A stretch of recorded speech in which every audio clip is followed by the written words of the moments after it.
and the instinctual reaction to seeing a bunch of us, you know, a bunch of guys, red, white, and blue, bunch of fit, young guys standing upright, chests out, you know. That's some pretty young girls asking for numbers. A lot of people just say, hell yeah, I'm an American, I love that crap, you know? And that's the first impression that matters, and it's your body. It's how you carry yourself. I agree. You see a lot of these guys are pushing this, you know, like white nationalists and a bunch of fat, out of shape. Like, how are you going to respect you? Like, oh, I'm better than everyone else. Like, you can't even get your own fucking body in shape. Yeah, you think you're the master race. You like, need to realize, put like, your money where your mouth is. You have to put, the first thing you see is your body. People need to understand. And the whole idea of supremacy. And the body and mind are connected. Yeah. I think your mind's weaker when your Oh, body. and they don't. All throughout history, like, a lot of these great guys were always talking about physical being physical and all this. And it's such a common thing all throughout history. And now it's just like, we just let that go. And it should be step one. Physical, really. I mean, mental thought. They're so interwoven. Have your house in order. And you're going to fucking die. Or, like when I have fat friends with kids, I'm like, well, you're going to fucking die on your kids, dude. What the fuck's wrong with you? I can be pretty harsh, but people need harsh. Yeah. There was a great...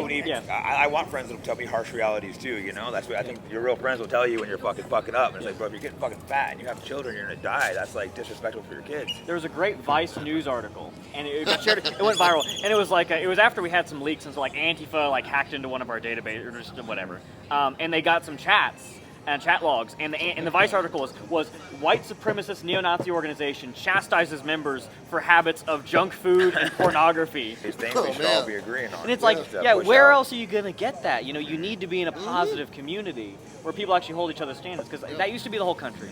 But and you know, you talked about how conservatives, a lot of people, they think they can vote a president into power, and that's gonna fix everything top down. No. But the problem is so deep. No, it's so idiotic people think Trump's gonna come save us. At best, you need to approach it from both sides. He might help a little bit, but it's always just a little bit of give and take. He's better than Kamala, but people think he's like some super savior that's going to come in. He's not going to fix your life. I've seen people on my podcast, they want to come in, they think he's like secret and he's overthrowing it and he's taking on Shadow Israel. Prez. It's like, you guys are crazy. No, I'm not. They think he's like the American Messiah. You guys are crazier than flat earthers. Yeah, call the flat earthers. I saw your tweet today, and I saw the people saying that I'm feds and stuff in the comments. It's going to be fun. Yeah, no, I like it. I think it's funny. It's like, all right, guys need to have stable employment, and because we have something new that the rest of the world doesn't have, is we have like mutual trust and community.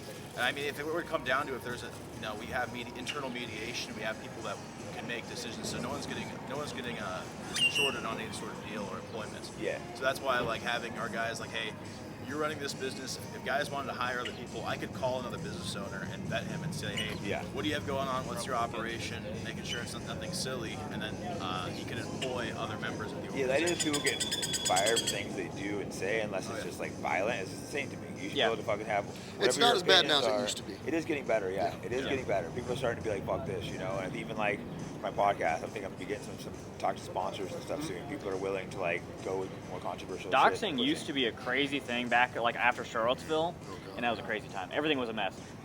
But now I think it's really lost a lot of its teeth. Some guys get doxed nowadays. They dox everyone on Twitter right now. Are they? The guy I hired to help my podcast, they just doxed him, but then he works for me, so I told him to fuck off. Like, Exactly. He's like, he treats crazy as shit. He's like, if you look less crazy, I don't give a fuck what People you don't tweet. realize you can say That's no. why I told him, I don't really care what you tweet at all. Just, I don't care. I can tweet anything you fucking want and work for me. I don't give a fuck. Yeah. It's like, if you want to shit post crazy shit, I don't care. It's just you fucking around. All we need to win is just the ability to speak the truth unimpeded. If Patriot Front was allowed on Twitter and YouTube, or X and YouTube, That's crazy. You're not it would allowed be insane. on the Have you seen some of our videos? I mean, the production quality. Mason is a professional video. Our content is so high production value for what we do, and it's just insane that like everything is censored to the. You know, we have guys that are constantly trying to make accounts on all these platforms. I mean, I don't give up on them. We have guys who are just beating their head against the wall of making new accounts. They get something. Sometimes something will go viral. It'll sneak through. But it's a battle, man. I wonder, like, have they given you a reason why they're pulling it or no? So I mean, you know. Usually it's just like a bland. I know why. Usually if they give us like an administrative reason, because I don't use social media at all except for Telegram. Hate speech. Yeah, they might say hate speech. They might say racism. Say anything. I've had like way more controversial. Patriot Front has never laid a finger on anybody in anger. Yeah, I've talked to way crazier people than you. That like down. That's the thing. Well, certain people they vilify. They're without probably more worried. Speak. They're more worried about the self-controlled discipline. Intelligent people who really care, who are positive, because the positive message is a lot more powerful than the negative message. Yeah. So they can take the bad guys that are they're Hollywood Nazis and be like, this is bad. Everybody knows that's bad. Yeah. The media loves that. Yeah. But they don't report on the same way when we have 250 or 220 guys marching through Nashville, and we march all the way through Nashville, and you should see the video. We were handing out flyers, a bunch of those, you know, people, the families, you know, young men and women on Broadway, you know, drinking, have a good time. They were cheering us on. People were honking their horns, you know, having a great time. Hate the media People love it. Hey guys, Jake Shields here.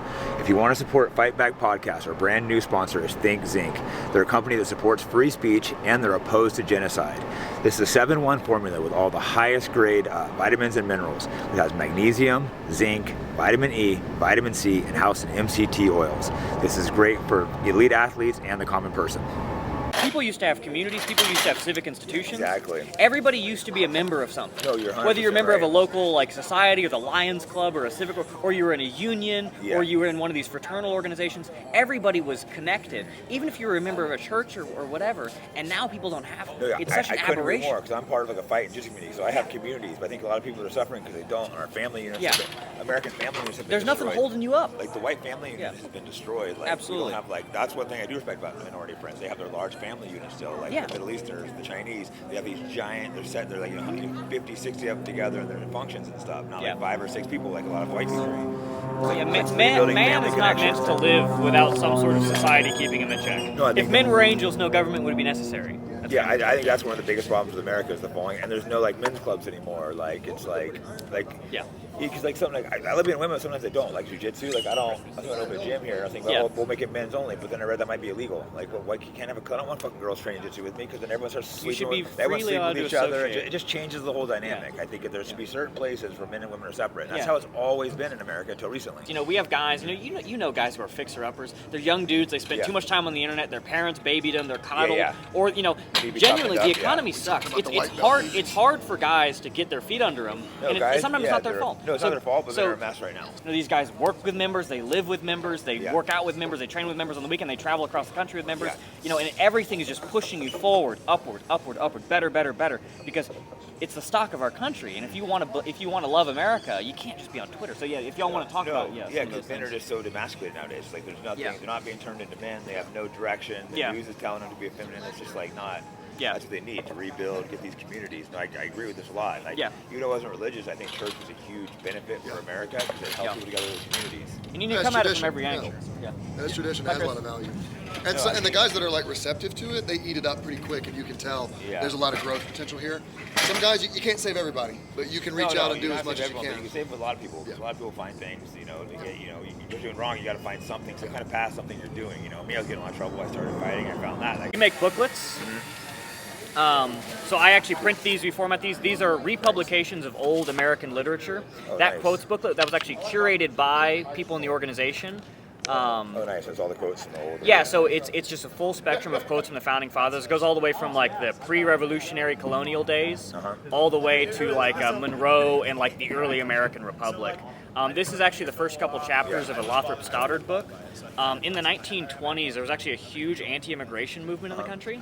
And in 1924, there was the Johnson-Reed Immigration Act, which actually restricted immigration to only, so the 1890 census of the U.S., like way back, it was pretty much all white, and then you have obviously blacks and stuff like that. And you have very small amounts, but you had people divided by European ethnicity. So we have this number of immigrants coming in from Britain, this number from Germany, this number from Italy, this number from Spain. And it just said, all right, we have a quota system where no more than that number is let in every year continually. And that was in place from 1924 to 1965. And the demographics of the country completely stabilized. And that's when you had huge influxes of the Irish and the Italians and all those people. And there was a huge anti-immigration movement to shut the border down and then allow all those people to become American. In a lot of ways, they did. Because for a lot of, I think people simulate pretty good if they're mixed in correctly. Not too many too fast. Well, and there were too many too fast at the time because a lot of people weren't even speaking English. Because you had whole communities that would only speak German, they only speak Italian or French. They all go to the same community. They don't assimilate. But then they all assimilated in, and then that lasted for decades and decades. And this was written right about that time where Stoddard is talking about American history from a racial perspective. He talks about how, the Pilgrims and everything were like a very picked stock of Europe. And then only the genetically really robust people, the really gritty folks survived in the frontier and everything. And we republish this stuff and we distribute those out, those little library stops all around. We put those everywhere. We give them out to all our guys like mandatory reading because our actual history and what our founders thought is so insanely... different than like what it is today. Oh yeah, and you have Benjamin Franklin talking about how slavery is bad, not because of like, oh, I feel so bad for the slaves, which of course he didn't like that either, but because it makes white people think labor is bad. It makes white people not want to have like working class jobs. Should be working hard it's diminishing, not trying to push it off on someone else. Yeah, but lots of good stuff in there, and I have another one for you. Actually, it's are you familiar with the America First Committee? No. So back in the day, there was a huge movement. Actually, originally in World War II, 80% of the country didn't want to get engaged in the war. Yeah, I was aware of that. Yeah, and Charles Lindbergh was one of the big spokesmen. He did the first transatlantic flight with a plane, back when planes couldn't really do that. So he was hugely popular. He was like the Lance Armstrong, Buzz Aldrin of his day. And he goes out and he makes all these speeches, and he's talking about we don't need to be engaged in European affairs, because George Washington, in his farewell address, was like, hey guys, Europe's a mess diplomatically. They're going to keep getting in wars, and we don't want to be entangled in them. World War I happens, hundreds of years later, and 80% of the country want to stay out of World War II. And Lindbergh was really rallying them with the America First Committee. That's where America First comes from, right? And he visited Germany, he visited England. He actually got an award from Hermann Goering, right? Like one of the second top German official. And he wanted peace between the countries, and he said we need to make peace with Europe, we need to keep America as it is. Our sphere is the Western Hemisphere, right? We're not going to meddle with Europe, because a lot of good it's gotten us. And then he made one speech at the end where he said there's three groups trying to get us into this war: the Roosevelt administration, the British, and the Jews. And he was very candid about the Jews. He said, hey, they're good people, there's great people among them. And I can understand why they don't like the Germans, but they're trying to get us into this war, and they own a lot of our press, and they're using that. And they proved him right that they owned the press by using the press to push him out. He talks about how meeting halls were closed to anti-war people, and you were slandered in the press. It was just like it's almost 100 years ago, just like today, where you see with the Russia-Ukraine stuff, with all the European geopolitics, and especially the Israel-Palestine war and all that crap. So very prophetic and very interesting man, and I try to read as many old books. I don't know much about him, but I remember I read a little bit about him. I remember he was against the war, pushing against it. And a lot of people were actually. I saw the majority of Americans were. 80%. Well, I was kind of shocked when I found out that, because I always thought like Hitler was starting the war, but it was like when I read that France and England declared war, and then he kept trying to get peace deals. And it was super You realize chaotic. history's a little more complicated than we were and taught. a big thing that people don't realize is that there were like tens of millions of Germans living in Eastern Europe at the time. And Germany was trying to do like a manifest destiny east, It just so happened there were a bunch of countries in the way. As many of you know, I have many controversial guests, so that comes at a cost of being demonetized everywhere. So if you want to support the program, go to fightbackpodcast.com, and I have all kinds of merch on there, whether it's jiu-jitsu, fighting, political, and other accessories. And thanks for the support.